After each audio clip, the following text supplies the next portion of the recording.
to the third annual Cowboy Poetry and Music Show and the first annual Cowboy Folklore Festival. Are you having a good time?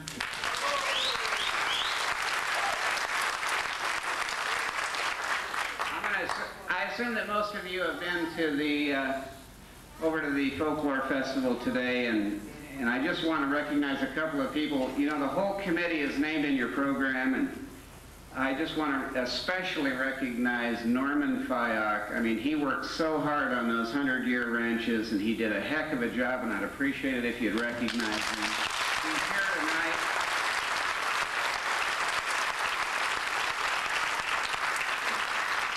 And Annie Seaman, who was in charge of setting up all of that, the exhibits and so forth, and making it look so nice, and I want to recognize her too. I think she's here tonight.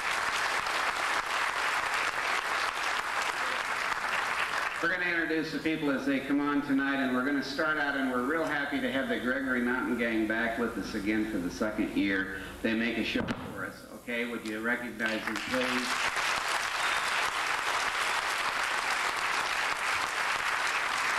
And at this time, I'm going to turn this over to the Gregory Mountain Gang, and they're going to open this show. Fellas. Oh, the place where I worship is the wide open spaces, healed by the hand of the Lord, where the trees of the forest are like pipes of an organ, and the breeze plays an almond chord, where the stars are the candles and they light up the mountains. Mountains are altars of God. Oh, the place where I worship is the wide open spaces, filled by the hand of the Lord. There's a carpet of green in the sky blue roof above. I'm welcome there alone, or with the one I love. In your heart, take a good look. If you follow the good book, you're sure to find your reward. Oh, the place where I worship is the wide open spaces, filled by the hand of the Lord. There's a carpet of green in the sky blue roof above. I'm welcome there alone, or with the one I love.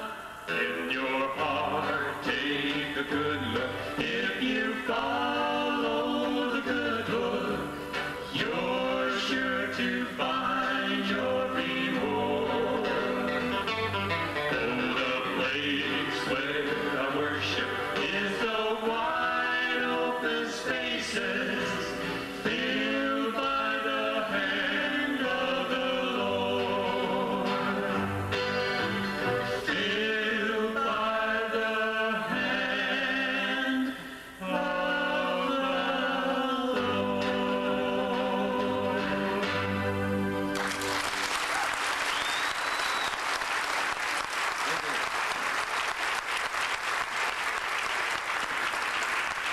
Thank you. Hey. All right. Works. Okay, we're in the bunkhouse this year. Paulette Salvador and her crew is responsible for this bunkhouse. Isn't this nice? Do you like it? You know, the bunkhouse was pretty important because during the winter, the cowboys spent most of the time in the bunkhouse because the weather was so bad that maybe they would just go out and do what they had to do, and then the rest of the time was spent in the bunkhouse. So this is kind of traditional. And could I ask you something? How many of you hear that this is the third year in a row? Could I hear it? All right. Well, we hope the show keeps getting better and better. Bob Christensen wrote a poem that he called Picture This. I'd like to do that for you. Ma opened up the mail sack and gave a shout of glee. What's a letter from my brother? He's coming to visit me. Now, folks that are unwelcome quite often come from town, like the fellas from the BLM to cut our units down. Or the banker's little helper who wants to take a tally. Or that horde of big game hunters that pour into our valley. And though I've made an effort to love all of my wife's brothers, I find there's some that I can love a damn sight more than others. Now this one, he's the black sheep. At least I sees it that way. 'Cause he spends his days a-lawyerin' for that dadgum EPA. He bunks in New York City about 30 stories up. He wouldn't know a Hereford cow from a mangy coyote's pup. He's known all the conveniences that come with city life, and the way we do things on the ranch is a worrying the wife. Now, to me, it ain't upsetting that we ain't got a bath. Hey, we got a nice two-holer, complete with cement path. But says I to the wife, I'll fix it up. He won't have no complaint. I'll mend the roof, put down a rug, put on a coat of paint. I'll make that outhouse like brand new, a comfortable retreat. We'll put in the new Sears catalog. Put new varnish on the seat. Well, I was just finishing up my chores when the dogs set up a den. It was Bubba in his fancy car. He was just a-pulling in. He hugged the wife and walked right past me. My pardon he didn't beg. He headed straight for the outhouse while his poodle rode my leg.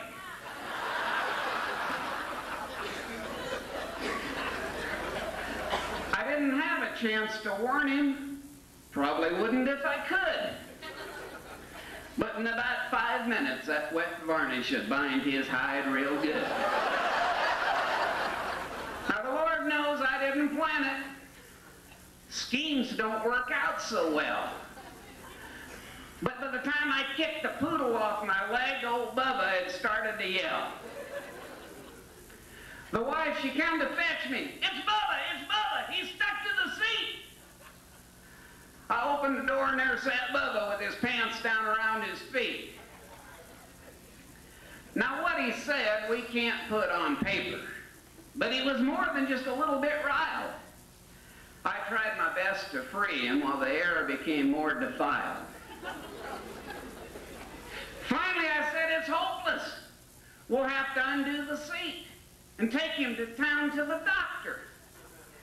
We wrapped him up in a sheet. We put him in the back of the pickup. It hurt him too much to sit down. That sheet was a-flying, a-flapping the 20-odd miles into town. Well, we located Doc in the bar room. It was a day when business was slow. Doc, I said, hurry, we need you. But I wasn't planning on a show. But all of them cowboys and drifters followed Doc out to the truck. And I pulled the sheet off of Bubba. He sure had a run of poor luck. Well, them cowboys was a-hooting and a-hollering and a-rolling around in the street. Well, Doc, he tended to Bubba, missed the flies and the dust and the heat. Doc, I said, did you ever see anything like it? At least anything you can name? Oh, yeah, he said, I must have seen 1,000 or so, but never one in a frame.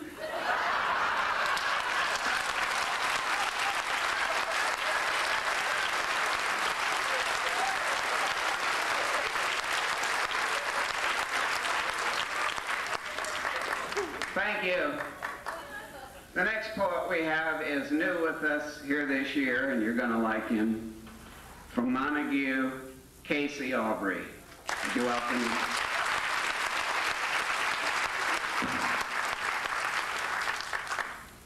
My poem's called Betty.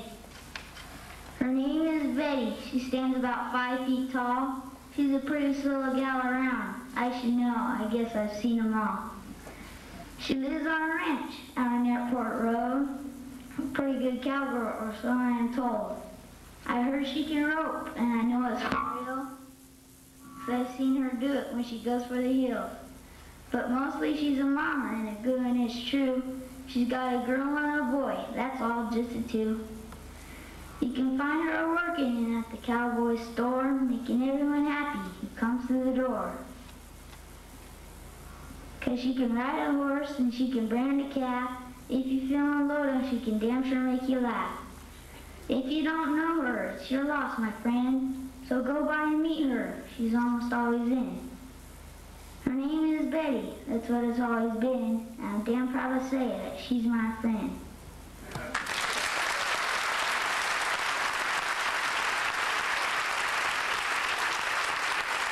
Thank you, Casey. We have another new poet with us this year from Scott Valley. Would you welcome Pat Brazil? Pat.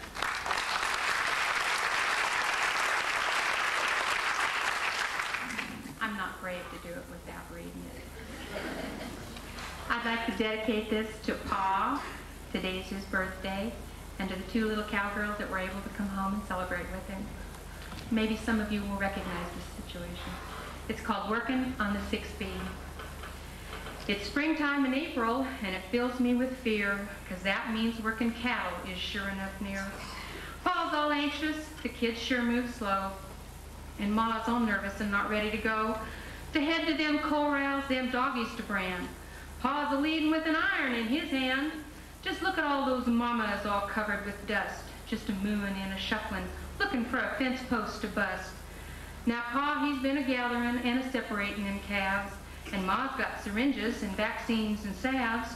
The fire's a-heating, the iron's right well, and there's hours of cow dung and singed hair to smell. The cow dogs are barking, our cat's out there too, just too bad all the little piglets can't come join in the zoo. Our four little cowgirls all stand in a row, just waiting for their pa to yell, "Let's start up and go!" 'Cause it's springtime in April on the mighty 6B, but we sure don't relish this working with glee. Now you have to understand how this pa, he does work. When it comes to working cattle, he has this rare quirk. His gentle demeanor, his loving command, it all just falls completely down there in the sand. His sweet eyes of green turn all murky and black, and flashes of evil and meanness come a-staring right back. As little sister says with emotion, "That cow just won't sway. And I've whipped and I've yelled, then your cow dog got in the way." Yes, it's springtime in April, again out on our range. The old 6B is working, and it sure is plumb strange. Four young cowgirls are all trying to give it their heart, and Pa keeps on a-yelling, "Why, that mangy old fart." Ma, she's a-leading that shop team all spry, but he keeps on a-yelling. Now there's a tear in her eye. That old big mean white face just turned in the chute.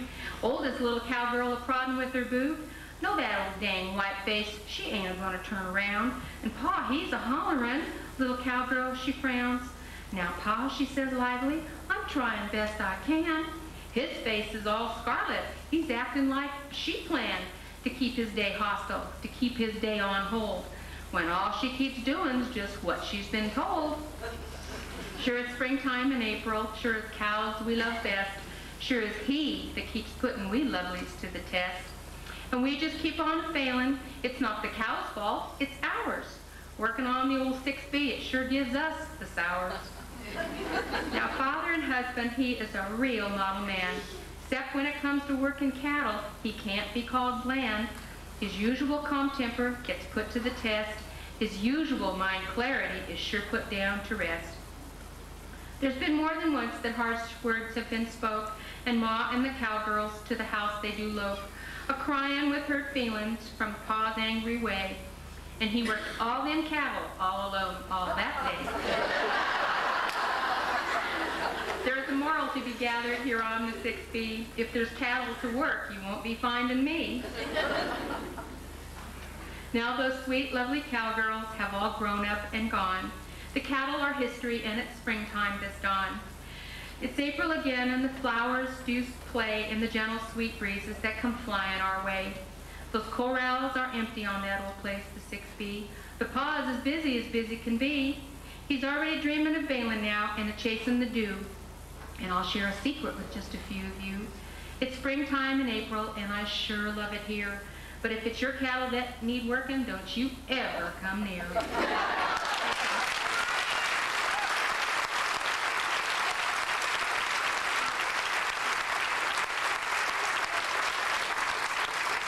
Thank you, Pat.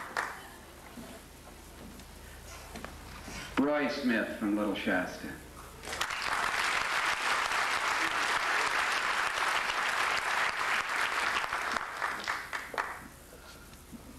Jim Wilson was one of our major sponsors for this event, and we really do appreciate it. And Jim has that nice house on Oberlin Road, but he and Frida didn't always have that. We all know the Wilsons, a local family of some note, fairly famous in Wairika, thus his poetry was wrote. Now Frida, it was known, could sure make a pot of beans, and young Jim had been a cowboy since he started wearing jeans. Company was coming, and the place it was a mess, with young Frida getting cranky, with the company coming stress. Well, Jim, he sort of wandered off. He had better things to do. He said, Frida, don't you worry. I've got all my faith in you. Well, she scrubbed out all the carpets. She shook out all the carpets, and she scrubbed the kitchen sink. And she went to clean the outhouse, and she staggered from the stink. She had to kill that awful smell, search the ranch both high and low, and found a can of gasoline, and poured it down the hole. Well, Jim, he finally wandered home, and heard nature tell him woe. And he climbed into the privy there upon his favored hole. He lit a smoke, his trusty pipe, reflecting on his life with pride, and took the burning match and dropped it down the hole beside. It blew him clear out through the wall. He's crawling, searching for his jeans. And Jim called out to Frida, what the hell was in those beans?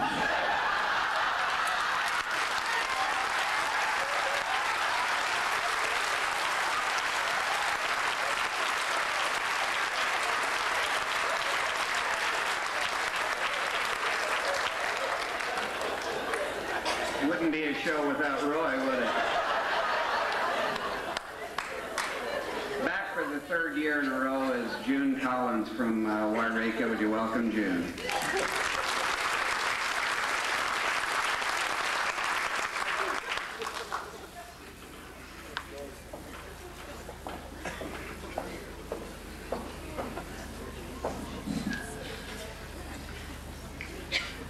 This poem I wrote is situated north and east of Wairika, the Klamath River, above the Iron Gate Dam, where ranch land and recreationalists now share common ground. I call it curry. This story is full of spice, curry to be exact, yet many curries make the list. Some ramble on, in fact. Have curry brushes and curry combs, and curry powder then comes to mind.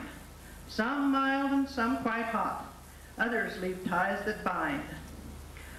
I've heard it told in description, characters almost like a disease, some wild and woolly and full of fleas, and never curried below the knees. But this one I have in mind can drop a catchin' loop. At times everything is dandy, other times all in soup. Friend of mine, old Sonny Curry, dabs his lasso rope real fine. His true story may sound exaggerated when he spins both rope and line. Curry drives truck 5 days a week to put beans upon the table. The rest of the week come Friday Eve is neither big yarn or fable. He rides and ropes in real hard to fill his hours with pleasure. They gather stock and practice skills for neighbors, friends, and leisure. He's covered lots of miles and hills. Up on Klamath reaches is old hands, riding rolling brushy hillsides in scrub oak and over soapbrush land. Gathers stragglers in the fall, gives curry and horse much joy. Cows full of grouse and most content won't leave for man or horse or boy. Doggies settle down deep in thicket, quiet, so trying not to be seen, till that day Curry riding Cooley found that heifer like a radar beam. They sure caught her by surprise. Quick like he dabbed his rope. That old gal had escape in mind as Curry dallied up his rope. She hit the end and Cooley grunted. Old saddle whined and creaked. That old gal gave it all she had as the dally smoked and squeaked. It flew right on off the horn. Soon flapping in the breeze, Cooley leaped out in hot pursuit from Curry's jab and squeeze. They stayed real close behind her as she rounded hill down to lake, where the campers and those boaters in some relaxing pleasures take. Bovines usually give such a camp a wide berth in an attempt to disappear, but this old gal had other ideas. She was now wild-eyed with fear. She dashed right through the camps, gave little time for human flight. A bikini-clad young lady now appeared into her line of sight. She was standing on the boat dock, where a boat now also tied. She quickly jumped and scrambled from that line of traffic spied. Old heifer headed for the boat dock as she straightened out from bend, her eyes fastened like a gunner's sight to that far side open-gated end. Looked like somebody left the gate open. To her would sure now be escape. She heisted tail with a burst of speed right off into the depth of lake. That old heifer plunged in deep, swimming for freedom's other shore. Curry threw reins to bikini gal, into boat, took off with roar. Bikini's husband overtook her, with a lasso trailing out behind. Curry soon took her in tow as he gathered up the line. They circled and headed back to dock, with Bovine paddling along behind. She's beached in breathless fashion, lay on shore, a-puffin' on end of line. Curry quickly got back on Cooley, snugly dallied up wet rope. Soon old Cooley digging up dirt as he fetched her along the slope. Now, this is one true tale of a half-Brahma swimming cow and how Curry wets his dally rope when he catches a wily cow. Thank you.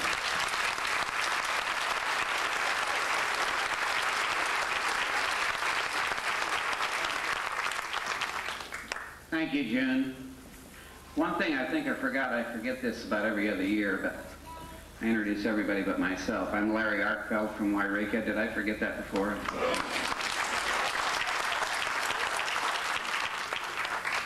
We've got a poet coming up next that you're going to enjoy. He's not a stranger to cowboy poetry. You're all familiar with the big Elko Cowboy Poetry Gathering that's held once a year and people from all over the country go. Well, this next poet and his brother have performed there for 4 years now. From Doris, our own Siskiyou County, would you please welcome Chris Copenhaver. Chris.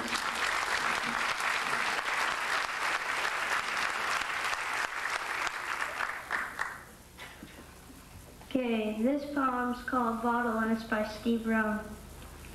Now this here is a story that I think you ought to hear. About Coogan, he and Skylar had a line camp job one year.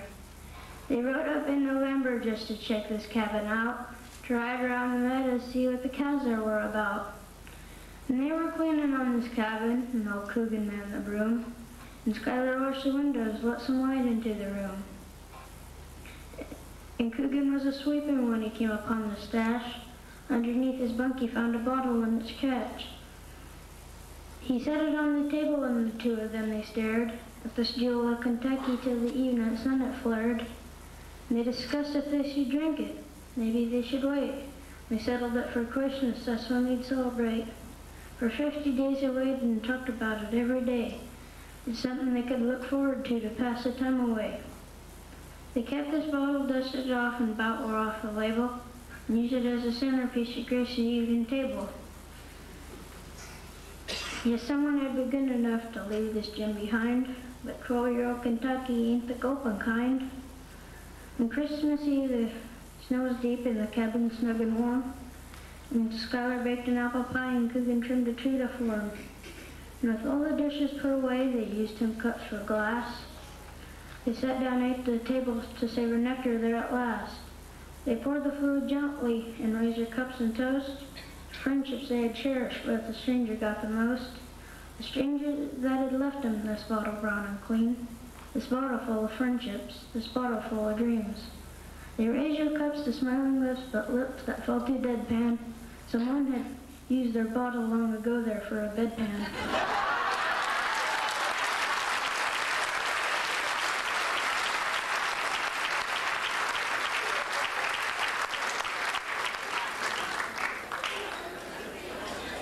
There's nobody could follow a poet like that except the Gregory Mountain Gang.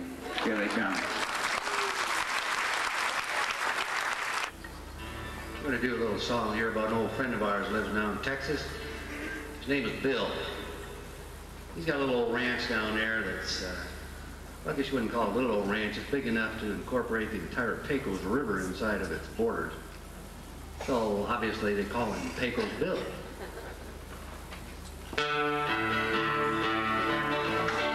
Pecos Bill was quite a cowboy down in Texas, down Texas. Western Superman, to say the least. Why, he's the roughest, toughest critter, never known to be a quitter, 'cause he never had no fear of man or beast. So yippee-yi-yay, yippee-yi-yo, he's the toughest critter west of the Alamo. Pecos rode the raging cyclone out of nowhere. He saddled it and straddled it with ease. Like that cyclone bucked and fretted, Pecos rolled a smoking lit it, and he tamed that ornery wind out into the breeze. So yippee-yi-yay, yippee-yi-yo, he's the toughest critter west of the Alamo. Pecos lost his way while traveling on the desert. It was 90 miles across the burning sand. He knew he'd never reach the border if he didn't get some water. So he got a stick and dug the Rio Grande. So yippee-yi-yay, yippee-yi-yo, he's the toughest critter west of the Alamo. Well, they tried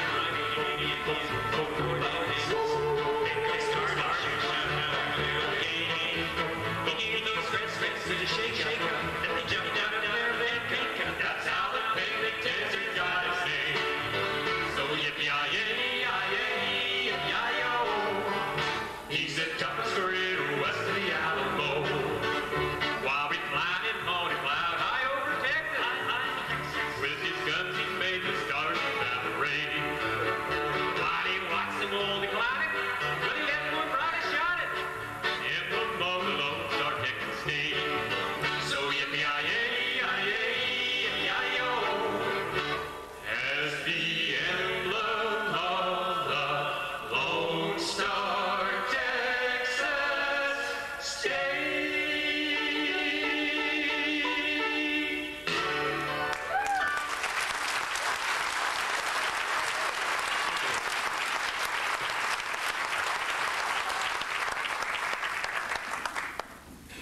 And it takes a good poet to follow the Gregory Mountain Gang, and thank God we have Bill Roberts from Sayab Valley.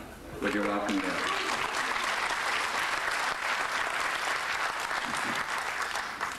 Anybody home? It's kind of neat when it works, you know. Well, this poem, I didn't write, because I think I'm running out of things to write about, but Baxter Black wrote this poem, and I think I got it memorized. It's called The Big High and Lonesome. The Big High and Lonesome is a place in my mind, like out from Lakeview to Burns, or up on the Judith, or at Promontory, about where the UP track turns. It's anywhere you feel tiny when you get a good look at the sky, and sometimes when it's a stormin', you can look the Lord in the eye. I stood and watched in amazement out on San Augustine Plain while the sky turned as black as the curtains in hell and the wind come chasing the rain. And standing there watching, I felt it in the minutes before it arrived. An unearthly stillness prickled my skin like the storm itself was alive. When it hit with a fury. The wind with its saber unsheathed led the charge with the scream of a demon. The storm was baring its teeth. Then the thunder cracked and the sky split apart in a horrible deafening roar. I felt like a hound in a cage made of bones inside of the hounds at the door. The blackness shook like a she-bear. The lightning blinded the sun. The rain fell like bullets around me, scattering dust like a gun. Well, it was over as quick as it started, leaving it peaceful instead. The only sound was the beat of my heart pounding inside of my head. I took off my hat, too shaken to move, afraid of making a sound. I felt like the man on the head of a pin with nobody else around. But the sun was already sparkling and raindrops still wet on my face. The big high and lonesome is only God's way of putting a man in his place. Thank you.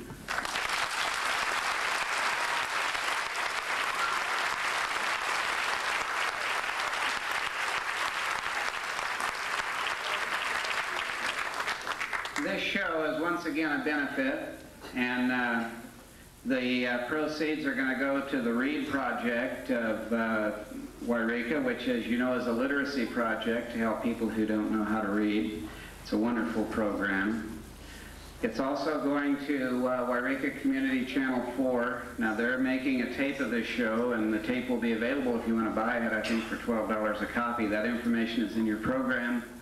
And then the other group that's going to benefit from this show is the Wairika Community Theater Center Complex with budget limitations and so forth. We're more than happy to help them to maintain this fantastic facility that we have here.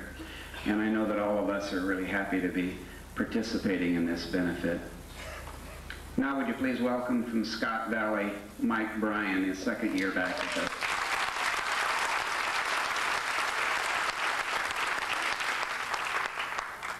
Thanks, Larry. Chi-Chi. This little poem that I wrote, a fellow told me this story, wrote a little poem about it. I changed the name of the state to protect it. It's called Butch, or the Green Incisors. Old Butch, he went to Idaho, where the bull elk bugles clear. He'd never hunted bulls before, but he certainly had no fear. They took along a white-eyed appy on which to pack their goods. She was experienced at the task of packing in the woods.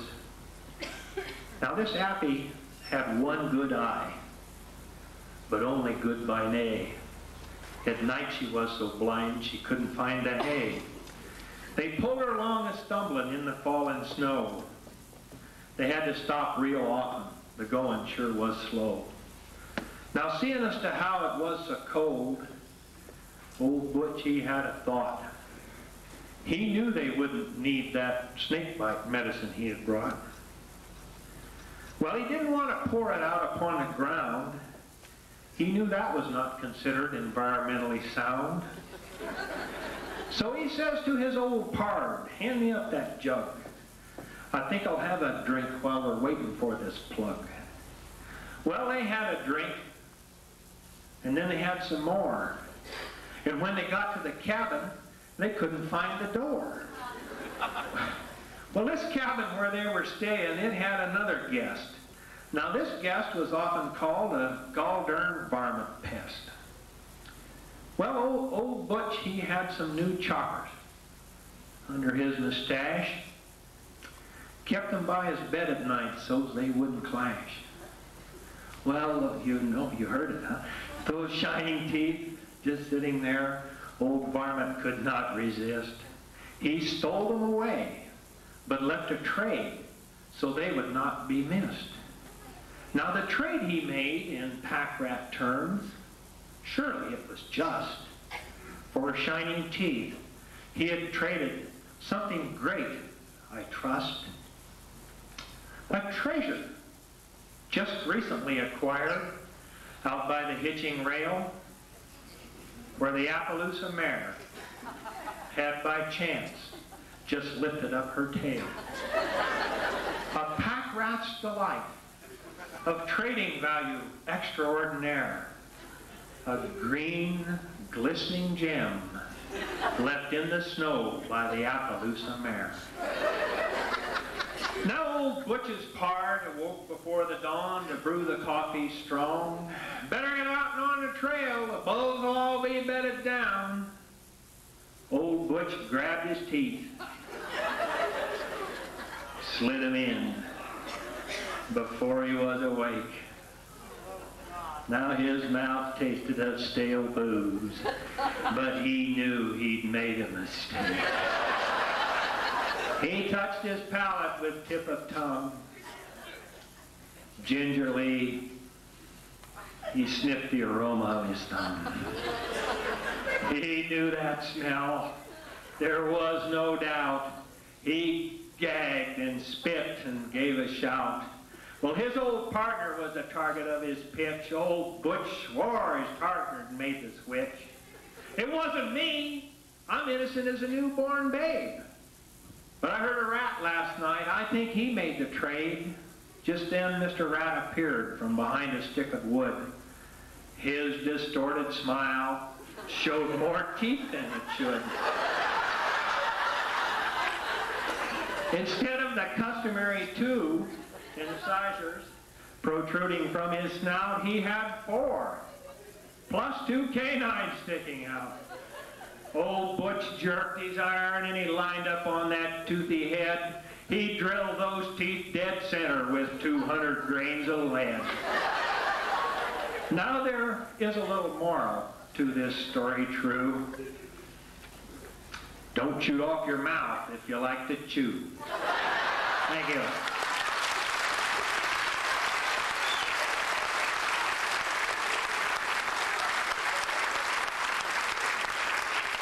Thank you, Mike.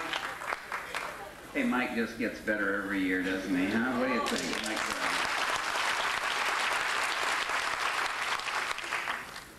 We try to make the gathering here different every year, and I'm sure you'll notice that it's different from last year, and we hope that you'll find that it's better. One thing that we have is some new poets. We've got one that I'm going to introduce now that many of you know, and you're all going to enjoy. He's from Montague. He's been around here forever. His name is Gary Hagedorn.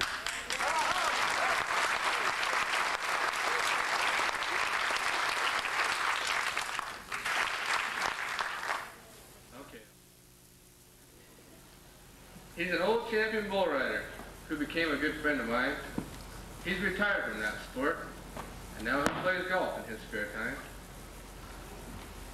But when they call his name, you'd better been watching. He's from right here in town.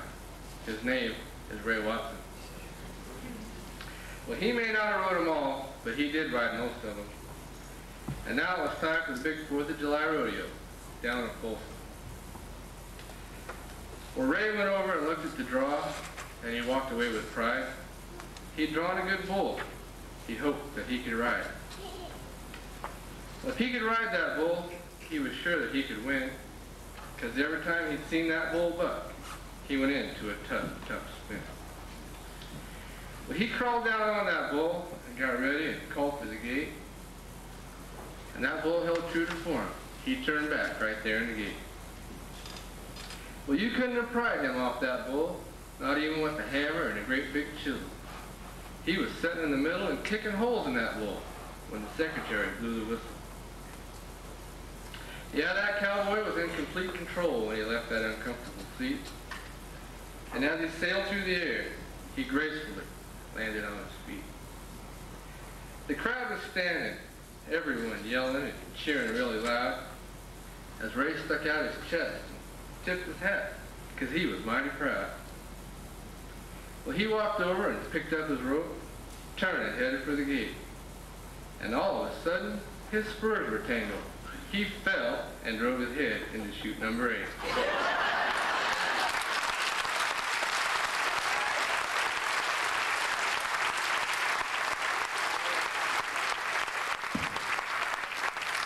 Okay. Thank you, Gary. We got another new poet here tonight, and this is his first time. I heard him last night, and he does a great job, and you'll recognize the name, Rance Martin, Little Shasta. Put the hat on, Rance.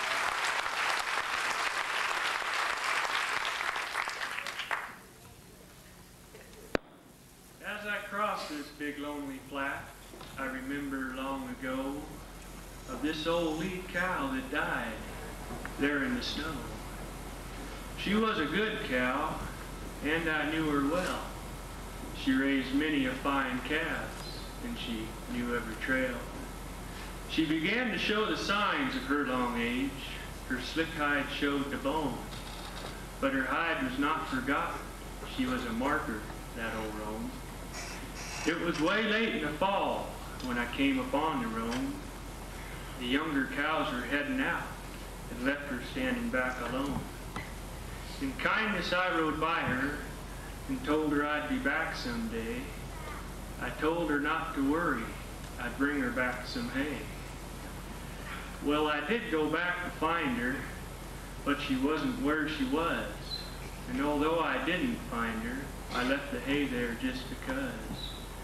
Now, city folks will never understand just how much I cared or tried, or know how bad I really felt to know she must have died. And every spring as we go out, as the spring winds whine and wail, I always pass old Roni's bones. She died here on the trail. The first time that I passed her, I felt so bad that she was gone.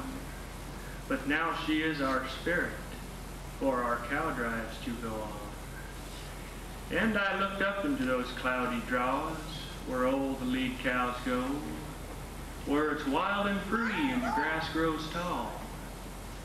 I figure that the old lead roam is happy at home after all.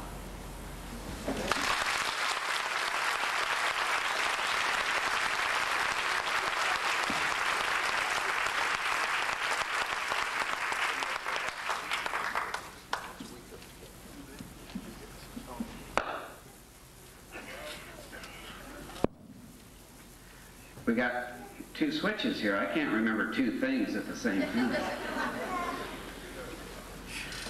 The other part of the Doris team, Aaron Copenhaver, a veteran of Elko. Would you welcome him out here? Aaron?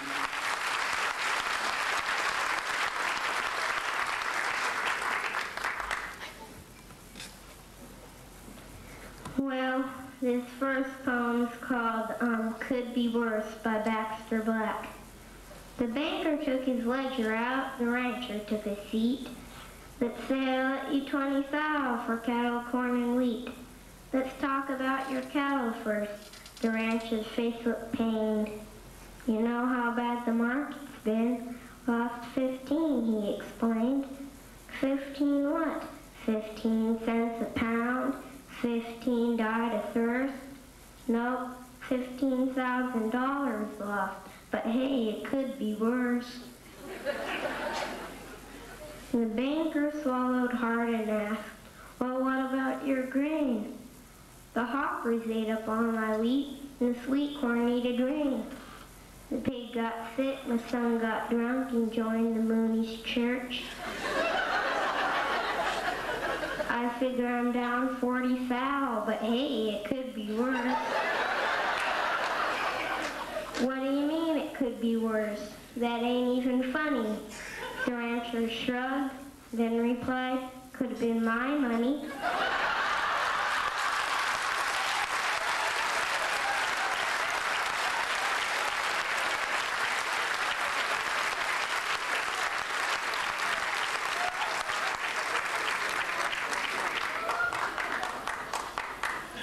back again with us is Paulette Salvador from Hornbrook. Paulette.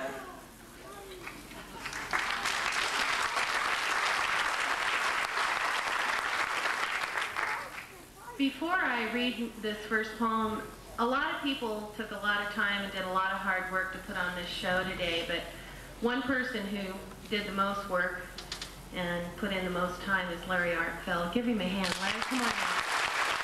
Larry? Take a bow.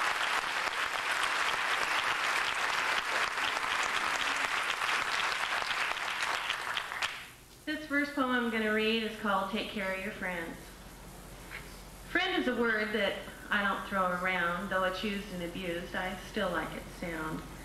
I save it for people who have done right by me, and I know I can count on if ever need be. I have some friends who are singers or ropers or writers of prose, and others, God bless them, can't even blow their nose. I guess being friends don't have nothing to do with talent or money or knowing who's who. It's just a comfortable feeling when you don't have to care about choosing your words or being quite fair. Because friends will just listen and let it go by, those words you don't mean, and they won't bat an eye. It makes a friend happy to see your success. They're proud of your good side, and they forgive all the rest. And that ain't so easy all of the time, because sometimes you get crazy and you have a tendency to go blind. Your friends just might have to take you on home, and they might have to remind you sometimes that you're not alone. Or ever so gently, they'll pull you back to the ground when you think you can fly when no one's around. A hug or a shake, whichever seems right, is the high point, and I'm telling you tonight. All worldly riches and tributes to men, why they can't hold a candle to the worth of a friend. Thank you.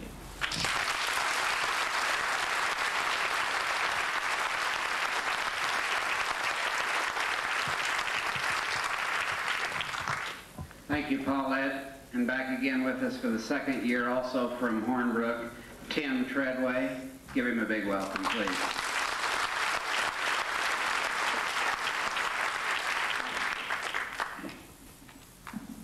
I'm still more scared this time than I was last time, I think. This poem I'm about to do is, I wrote, it's called The Stranger. And it's a little bit different. I'll just go ahead and do it. I keep seeing in my mind a stranger riding across the desert sky, for I cannot see his face. The morning sun strains my eyes. I wonder whom this stranger be, a man of evil, a man of faith. As he comes upon me, oh so near, I try my best not to stare. I've seen this portrait of a man, his hardened face like sculptured stone, with eyes that could pierce through a bad man's soul. With tarnished skin against a black wardrobe, a pearl-handled six-shooter hanging low, with notches marked for every man that has perished before his soul. I wonder whom this stranger be. As he called a man to the street, I felt a chill run through my spine as the man squared off, just to die. And I began to quiver with the thought that this man was now forgot. And as the stranger vanished in the desert's night, a thought came to my wondered mind. Was this stranger an evil man, or a spirit that came back to make his stand? Thank you.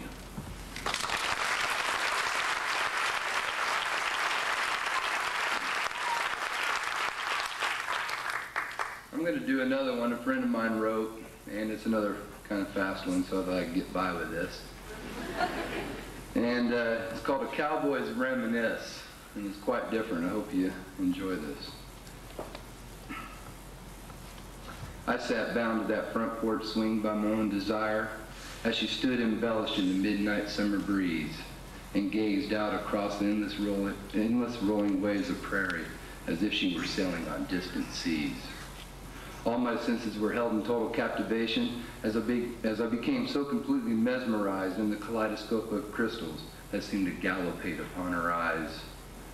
My body began to tremble within the fragrance that started my heart to race as the moonlight embraced her sculptured frame and silhouette through the white cotton and lace. Her hair long, her Her long hair spun like silk as it teased on the sudden gust of wind that swept us upon a blanket and across those rolling waves of prairie that seemed to have no end. Thank you.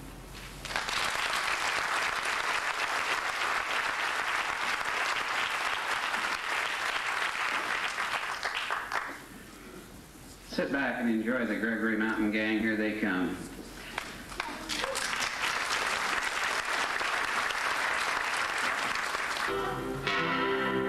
I'm just a lonesome cowboy, riding all day long.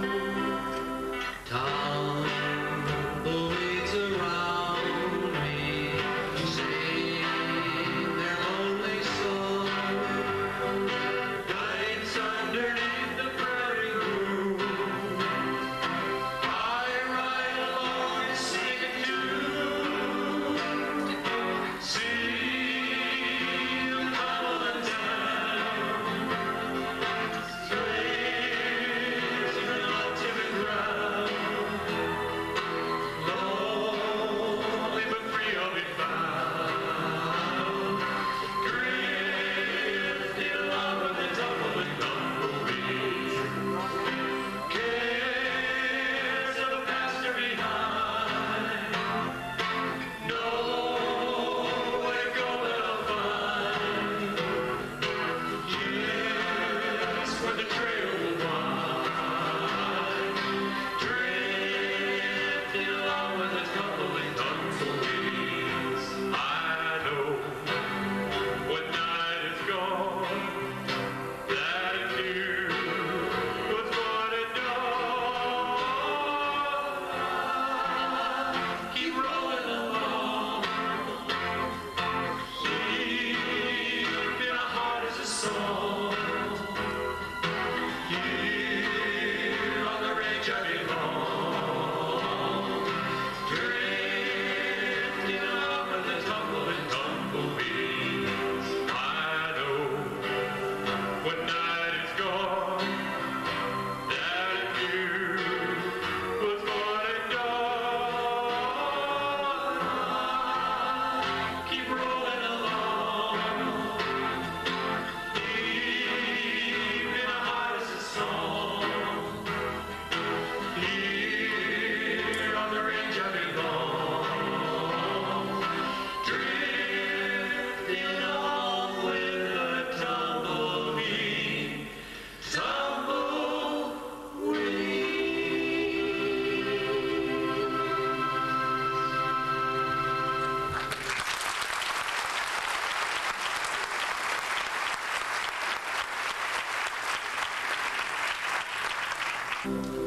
You gotta picture yourself really thirsty. Out in the desert. Hot.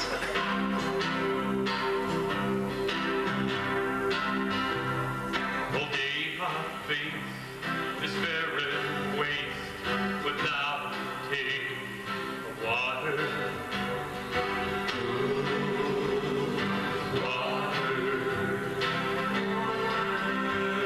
But day and night, the throats burn dry, and souls afire for water.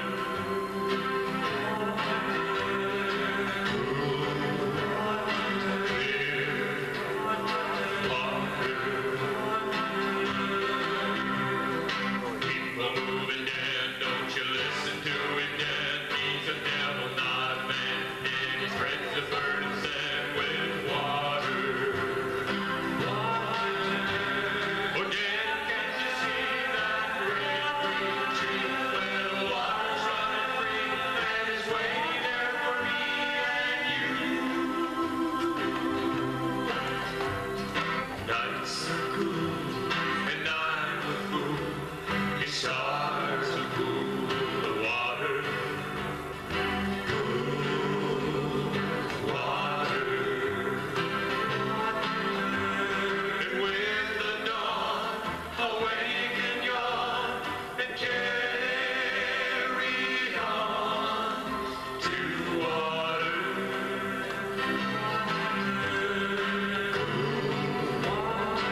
Baxter Black wrote a poem that deals with more of a serious side of a cowboy's life. It's called Goodbye, Old Man. I'd like to do it for you. Somewhere deep in the old man's eyes, a memory took hold and fought the ageless undertow that drains and mocks the old. I wiped the dribble off his chin. Pop, tell me what you see. It's all the boys I rode with. I think they've come for me. Unconsciously, I checked the door. It's nothing but the wind. You should try to get some rest. Tomorrow we'll go in. Is that you, Bob? I can't quite see. You're mounted mighty well. You never rode a horse that good when we was raising hell. Lie down, old man, there's no one here. No, wait, that looks like Clyde. He helped me put old Blue to sleep. Why, hell, he even cried. And don't forget to check the salt. Them cows will drift back down. Well, I'll be damned, it's Augustine. He worked here on the ground when I hired on to Buckaroo. But that's been 50 years. The old man squinched his rheumy eyes. I dabbed away the tears.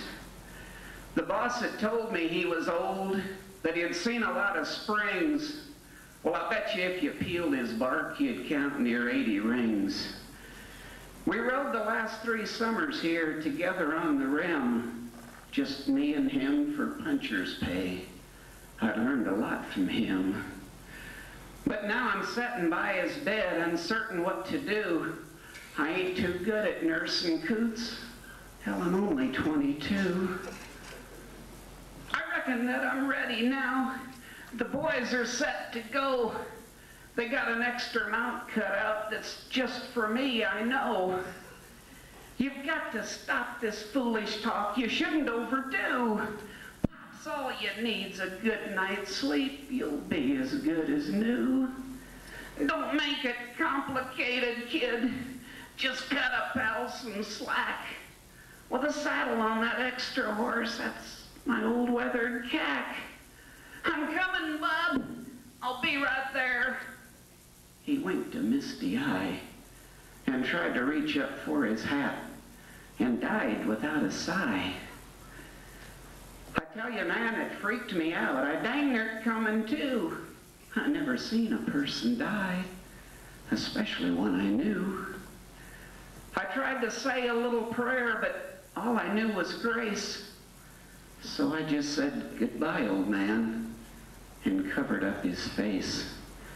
I poured myself the bitter dregs and stood out on the step, listening to the quiet night, as still as death, except above the sloshing of the coffee in my cup, I thought I heard the far-off, easy, pleasured sound of old friends catching up.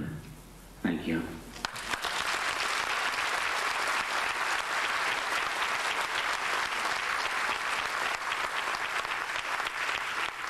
Pat Brazil from Scott Valley coming back at you. Thank you.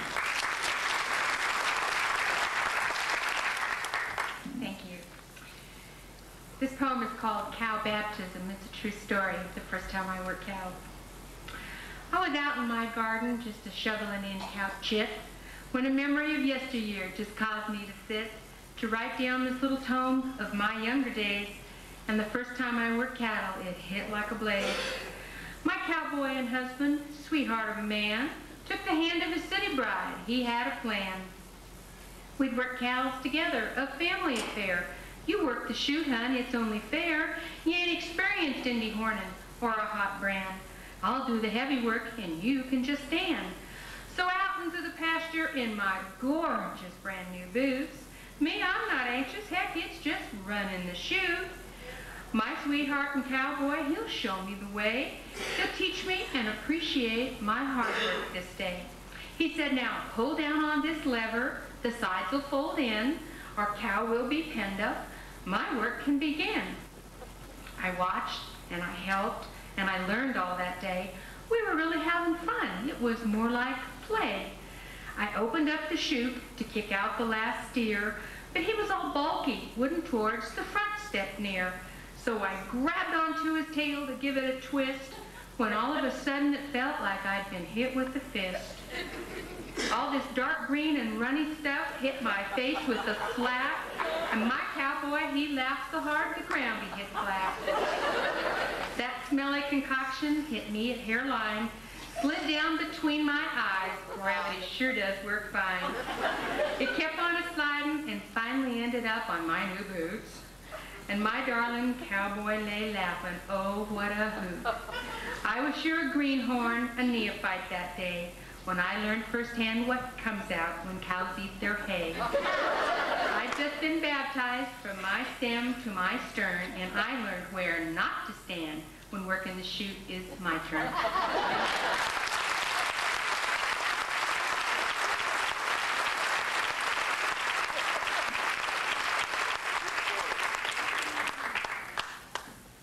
Would you welcome back Roy Smith, Little Shasta? Roy.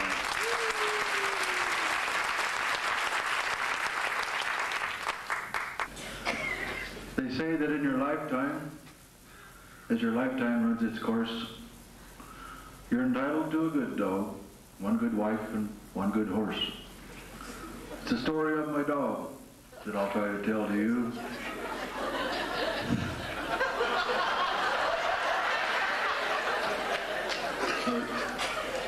The dog I got for nothing, the old legendary Blue. They said he was a Queensland, or a cross somewhere thereof. They said he had no papers, because his parents were in love. When he was just a puppy, he was smart as he could be. He was going to be a good one. It was plain for all to see.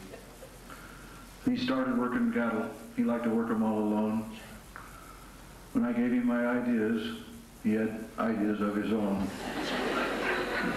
But he was good for ranch improvement, best we've had before or since. Whenever he worked cattle, I always built some fence.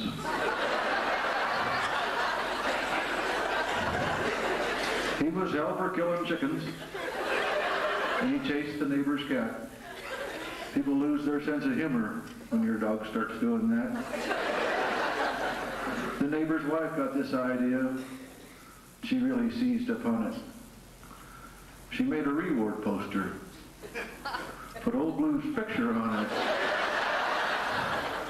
She would give $100 for that old healer's hide. Said something about her garbage always being on its side. Blue was a little gun shy, but no worse than me or you. With all the neighbors shooting at him, we couldn't blame old Blue. Well, old Blue, he fell in love. I could tell the way he walked.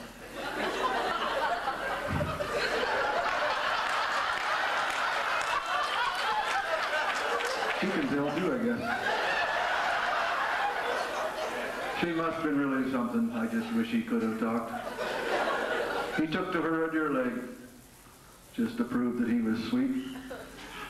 I had no way of knowing 'twas the warden's dog that was in heat.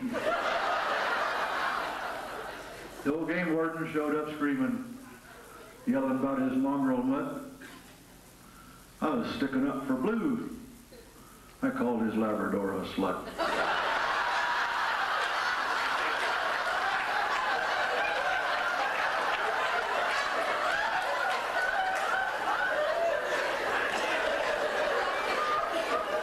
I told him about the stud fee. All the things he owed me for. He just kept on yelling about his papered Labrador. But he still had the deer leg. And for that I went to court. But I bargained down my plea down to puppy dog support. Old Blue was getting old. He started slowing down. But he'd be right there with me if it meant a trip to town. He had a lifelong dream. It was his heart's desire to travel around the world and to pee on every tire.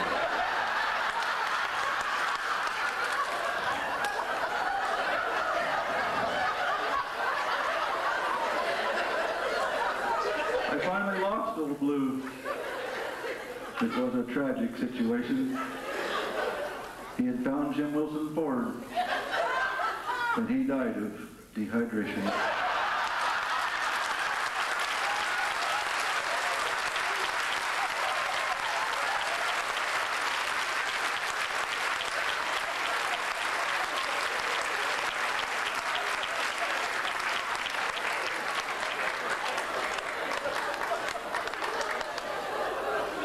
About gotta love him, don't you?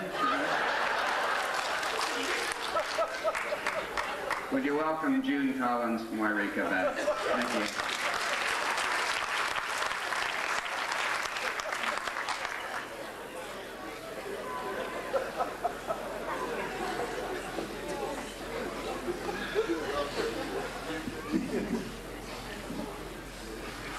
This is a little change of pace.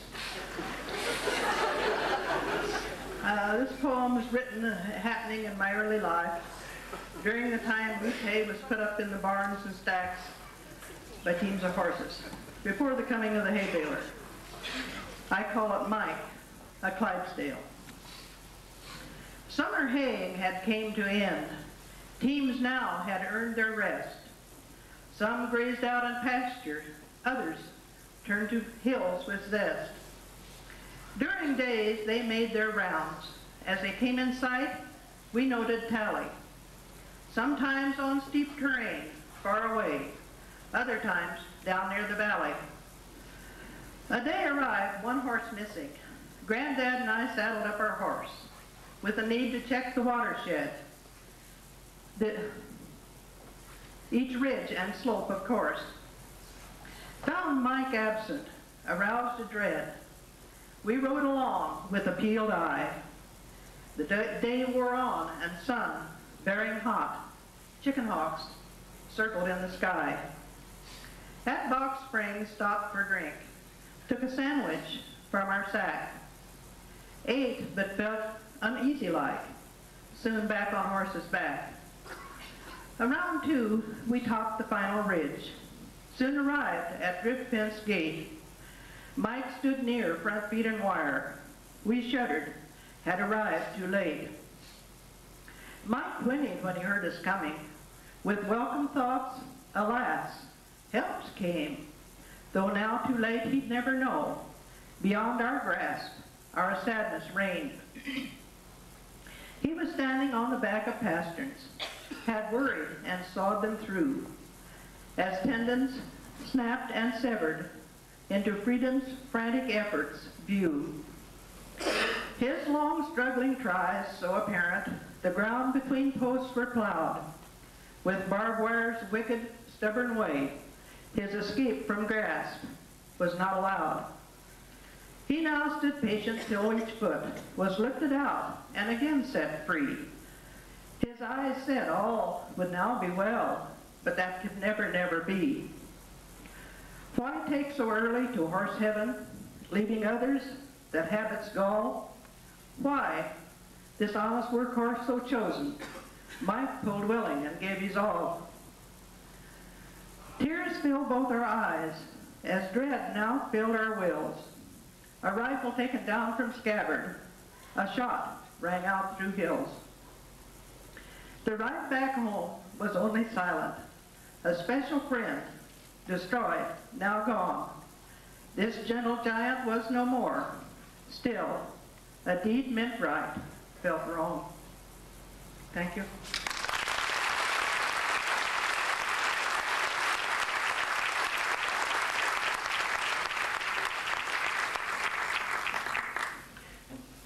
How about Aaron? Let's have Aaron come back out here. What do you say? I'm sorry, Aaron. I got my kids mixed up. Chris. Oh, Chris.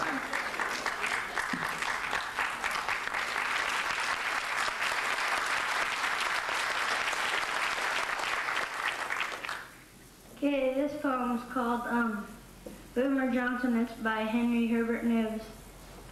Now, Mr. Boomer Johnson was getting old in spots, but you don't expect a bad man to go wrestle pans and pots. But he done his share of killing, and his jaw was getting slow, so he quits a punching cattle and takes to punching dough. We're farming up in Harrison, thinking aged rode him tame, but a snake don't get no sweeter by a changing of its name. Old Boomer knowed his business, he could cook to make you smile, but say he wrangled water in the most particular style. He never used no matches, left them laying on the shelf, just some kerosene and cussing and the killing mill itself. And partner him alone, it would give him a jolt, to see Mr. Frijoles with the barrel of his Colt. Now killing folks and cooking ain't so awful far apart. I guess that's why old Boomer kept her practicing his art. With the front side of his pistol, he would cut a pilot slick, and he'd crimp her with the muzzle for to make the edges stick. He built his gun up solid, and it sure would curl your hair to see him plug a donut as he tossed it in the air. He bored a hole plumb center each time his pistol spoke. The little can was full of donuts and the shack was full of smoke. He always getting jumpy, and he couldn't understand why his shooting made us nervous and his cooking was so grand. He kept right on preforming, and it weren't no big surprise when he took to marking tombstones on the cover of his pies. They didn't taste no better and they didn't taste no worse, but sitting at the table was like riding in a hearse. He didn't do no talking, and he took just what you got, so we ate till we was foundered just to keep from getting shot.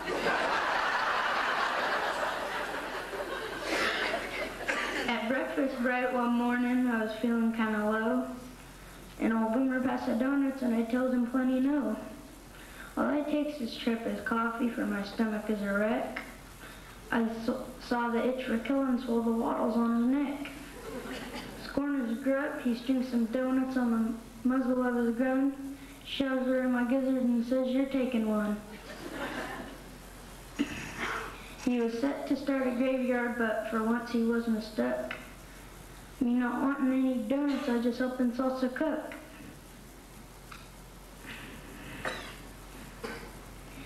As a firing partner, there was nothing left to fire, just a row of smiling faces and another cook to hire. And if he get hires at another outfit, and his cooking's what I mean, it's where they ain't no matches and they don't need kerosene.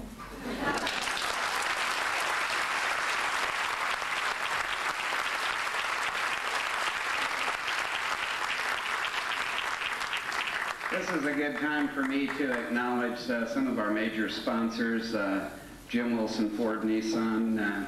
They've really been a great help. Gil Foster and Gil's Food House, they've provided the community center over there. Scott Valley Bank provided the theater for us tonight. Would you please give them a hand?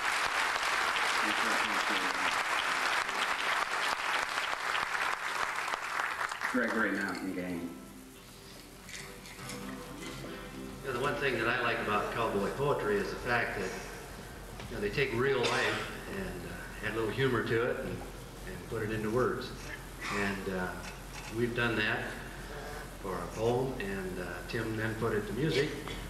And this is a poem that's a real poem now, or a real, it's a true to life story. About Larry Artfeld. Now listen to the words. Larry's had some bad times. We thought we were going to point that out. True story.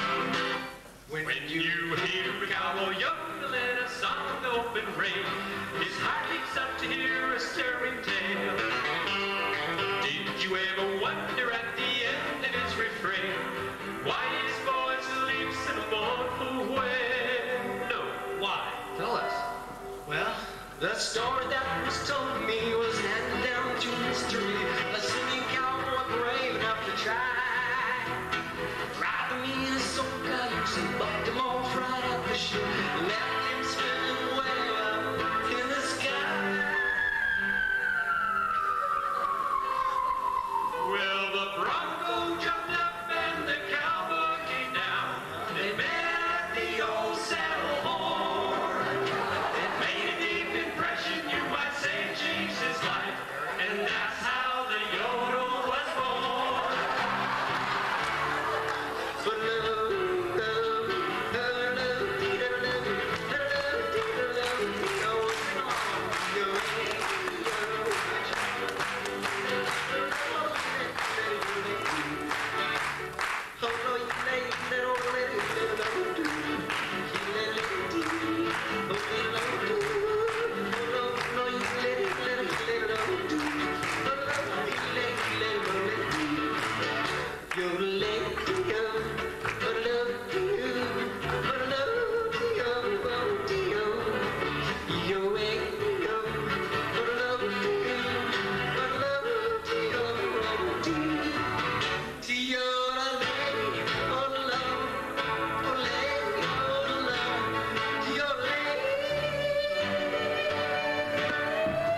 those true stories. Right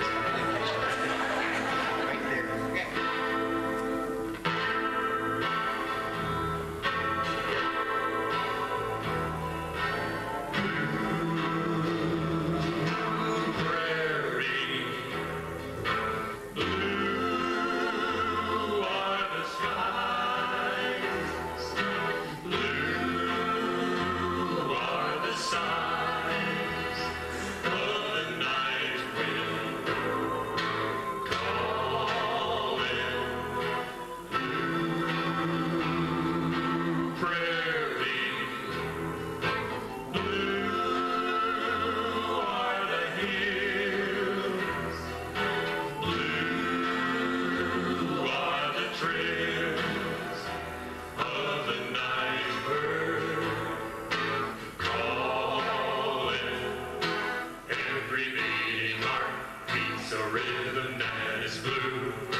Thank you. Would you welcome back Bill Roberts from Sayad Valley?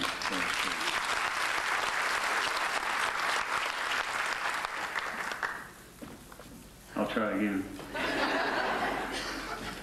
You know, I got this horse that every time you feed him, he'll eat a while and kind of get halfway full or something like that. And then he'll kind of step forward and stretch out a little bit.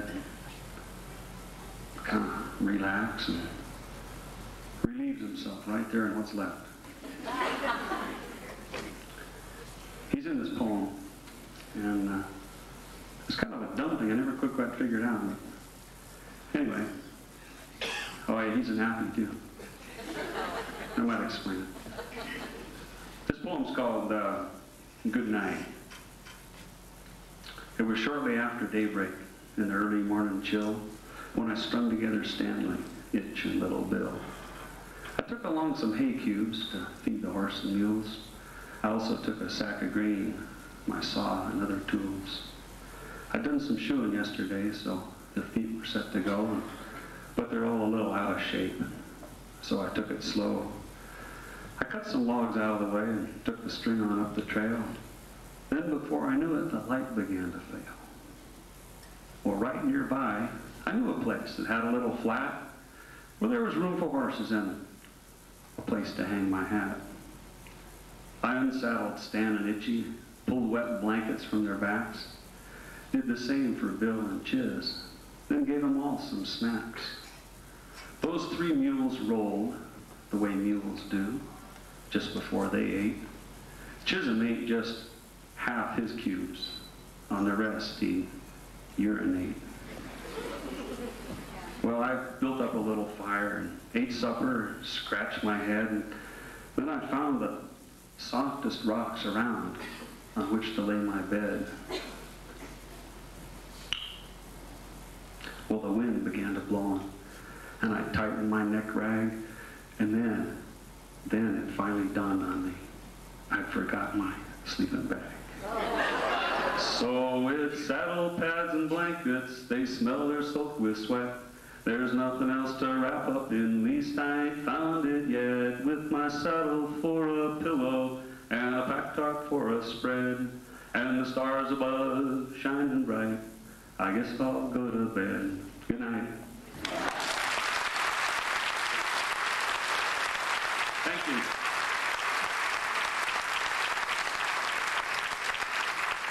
Thank you, Bill.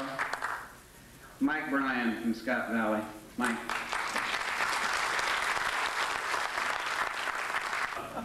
This story, you know, cowboys tell a lot of stories and they're all true. Anyway, this is a true story that happened to me, and then I just kind of wrote a little poem about it. Actually, I told the story before it happened, and then it happened. Well, anyway, I'll just tell you the story. It's called "How Come You Carry a Gun?" Why do you carry a gun?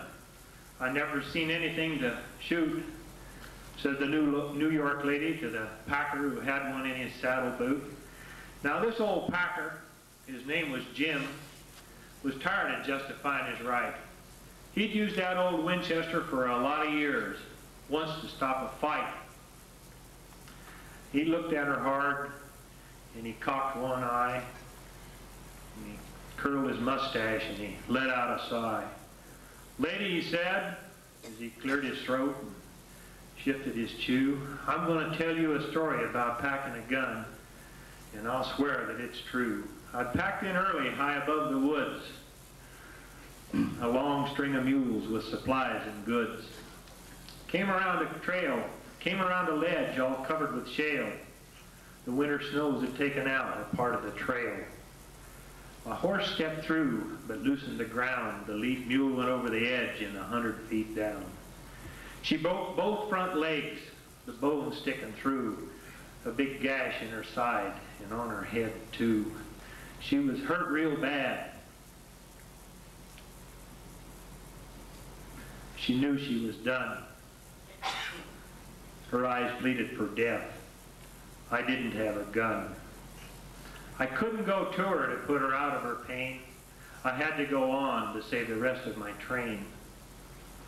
She suffered, I know, in the hot summer sun, suffered unnecessary for want of a gun. So, lady, you see, that's a reason, just one, why this old mountain man always packs a gun. Thank you.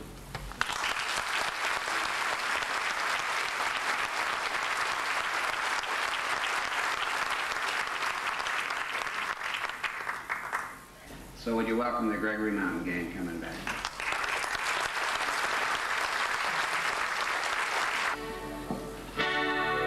Shades and night are falling as the wind begins to sigh, as the world is silhouetted against the sky. Blue shadows on the train, blue moon shining through the trees, and the plaintive wail from the distance comes a-drifting on the evening breeze. Move along, blue shadows, move along, move along, move along. Soon the dawn will come, and you'll be on your way. But until the darkness sheds its veil, there'll be blue shadows on the trail.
Ladies and gentlemen, Casey Aubrey. Casey, would you come out here?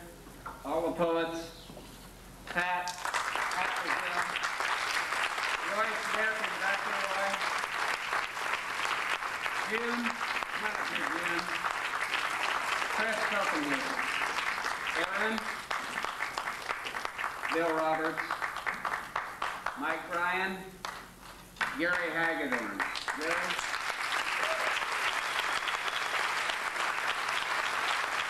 Lance Martin. Paulette Salvador. Tim Treadway.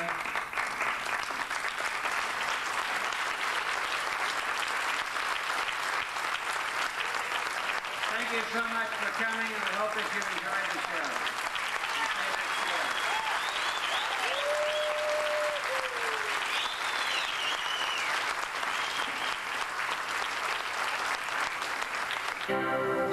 I'm just a lonesome